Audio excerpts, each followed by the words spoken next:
প্রধানমন্ত্রীর সংবাদ সম্মেলন এবং তার নির্দেশনা নিয়ে আলোচনা করতে রাজশাহী থেকে আমাদের সঙ্গে যোগ দিচ্ছেন বরিশাল বিশ্ববিদ্যালয়ের সাবেক উপাচার্য অধ্যাপক ডক্টর সাদিকুল আরিফিন। ডক্টর সাদিকুল আরিফিন, আপনাকে স্বাগত জানাচ্ছি। প্রধানমন্ত্রী শেখ হাসিনা আজকে সংবাদ সম্মেলনে বলেছেন যে অতি ডান অতি বাম এক হয়ে সরকার উৎখাত করতে চায়। এই যে অতি বাম বা অতি ডান তারা এক হয়ে সরকার উৎখাত করতে চান, এমন মন্তব্য কেন করলেন প্রধানমন্ত্রী? বিকাশে কম খরচে ক্যাশ আউটের লিমিট বেড়ে 50,000, প্রিয় এজেন্টও 2টা। ধন্যবাদ। দেখুন, আজকে মাননীয় প্রধানমন্ত্রীর সংবাদ সম্মেলনটা দেখে আমার মনে হয়েছে তিনি আগের তুলনায় অনেক বেশি আত্মবিশ্বাসী, এবং সেই আত্মবিশ্বাসের আলোকে তিনি সংবাদ সম্মেলনে থাইল্যান্ডের ইউএনএস কাপের যে সফর উনি শেষ করে আসলেন সেখানকার অর্জনগুলো বা ভবিষ্যৎ বিষয়গুলো তিনি সুন্দরভাবে উপস্থাপন করেছেন। আপনি যে প্রশ্নটি করলেন এই প্রশ্নটি আজকে শুধু না, এর আগে একদিন উনি বলেছেন এই সাম্প্রতিক সময়ে দ্বাদশ সংসদ নির্বাচন এবং উপজেলা নির্বাচনকে ঘিরে আমাদের দেশের সাংবিধানিক ধারাবাহিকতা রক্ষার যে গণতান্ত্রিক চর্চা সেইটির ক্ষেত্রে নানাভাবে বাধার সম্মুখীন হচ্ছে। একটি দেশে সাংবিধানিক ধারাবাহিকতা রক্ষা করতে হলে ভোটের কোনো বিকল্প নেই, গণতান্ত্রিক চর্চা সুদৃঢ় করতে হলে ভোটের কোনো বিকল্প নেই।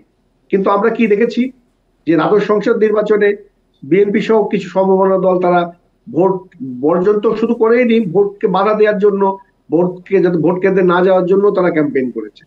এটা তো সত্যি যে ভোট দেওয়ার অধিকার মানুষের, সে মানুষ জনগণ যাবে কি যাবে না সেটা জনগণ সিদ্ধান্ত নেবে, এটাতে বাধা দেওয়া বা না যাওয়ার জন্য বলতে কেউ পারে না। কিন্তু সেই জায়গাটাও হয়েছে। ঠিক তেমনি ভাবে এই উপজেলা নির্বাচনেও এটাই এরকমই হচ্ছে।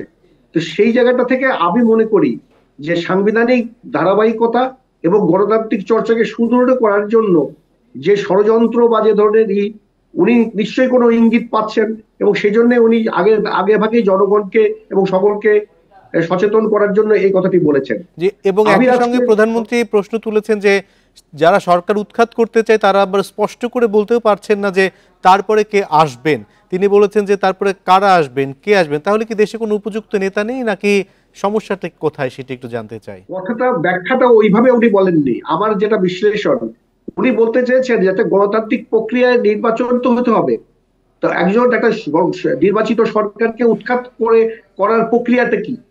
উৎখাত করার প্রক্রিয়া আরেকটি নির্বাচন, আরেকটি ভোট, তার মধ্যে দিয়ে সেই ভোট যদি সুষ্ঠু সম্পূর্ণভাবে হয় তাহলে তখন তার ফলাফল যেটা হবে সেই জায়গাটার কথা উনি বলার চেষ্টা করেছেন। যে পরবর্তীতে কে আসবে, তাদের যারা আজকে এই সরকারের বিরুদ্ধে কথা বলছেন যে তাদের সামনে তারা জনগণের কাছে কি নিয়ে যাচ্ছেন, তারা আজকে কিন্তু সংবাদ সম্মেলনে উনি কথা বলেছেন যে তাদের নেতা বা তারা আগামীতে কাকে করবেন সেটা কার জনগণের কাছে কি দিয়ে যাবেন, কি তথ্য বা কি বলবেন তারা, যে তাদের সরকার নেতারা আসলে তারা কি করবে, কোন নেতা হবে, কে ইত্যাদি হবে। এটা কিন্তু বিষয়টা ওই জায়গায় না। বিষয়টা আমার কাছে মনে হয়েছে যে একটি গণতান্ত্রিক প্রক্রিয়ার দেশ, দেখুন এই দেশটি অনেক রক্তের বিনিময়ে স্বাধীন হয়েছে অবশ্যই, এবং এই গণতান্ত্রিক প্রক্রিয়াকে অব্যাহত রাখতেই হবে। আরেকটি বিষয় একটু জানতে চাই, আপনি একটু শুরু করেছিলেন উপজেলা নির্বাচনের প্রসঙ্গ, এবং যেখানে প্রধানমন্ত্রী নিজেই নির্দেশনা দিয়েছেন যে যারা মন্ত্রী বা এমপি তাদের পরিবারের কেউ নির্বাচন করতে পারবে না, বা তাদের স্বজনরা, অথবা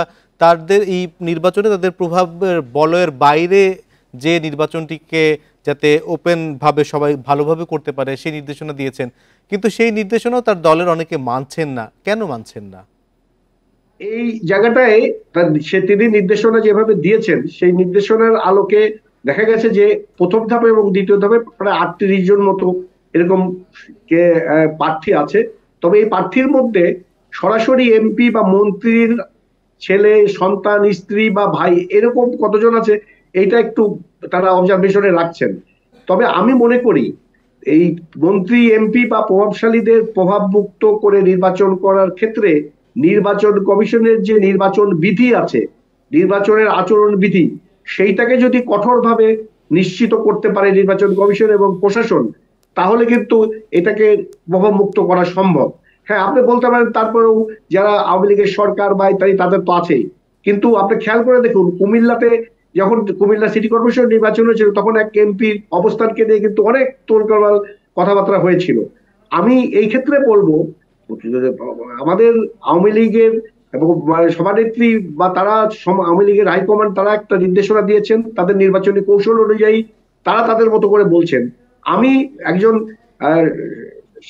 সামাজিক বিজ্ঞানের ছাত্র হিসেবে যেটা আমি বলতে চাই সেটি হলো, নির্বাচনকে সুষ্ঠু, সহিংসতাবিহীন, সংঘাতবিহীন এবং একেবারে গ্রহণযোগ্য করার জন্য সবচেয়ে আগে দরকার একটা সুন্দর পরিবেশ, এবং সেই পরিবেশটি নিশ্চিত করবে নির্বাচন কমিশন এবং নির্বাচন কমিশনের দায়িত্বপ্রাপ্ত প্রশাসন। অবশ্যই, এবং নির্বাচন কমিশনকে ওই জন্য অনেক শক্তিশালী করা হচ্ছে। প্রধানমন্ত্রী বারবার সে কথা বলেন। ডক্টর সাদিকুল আরিফিন, আপনাকে অনেক ধন্যবাদ আমাদেরকে সময় দেওয়ার জন্য।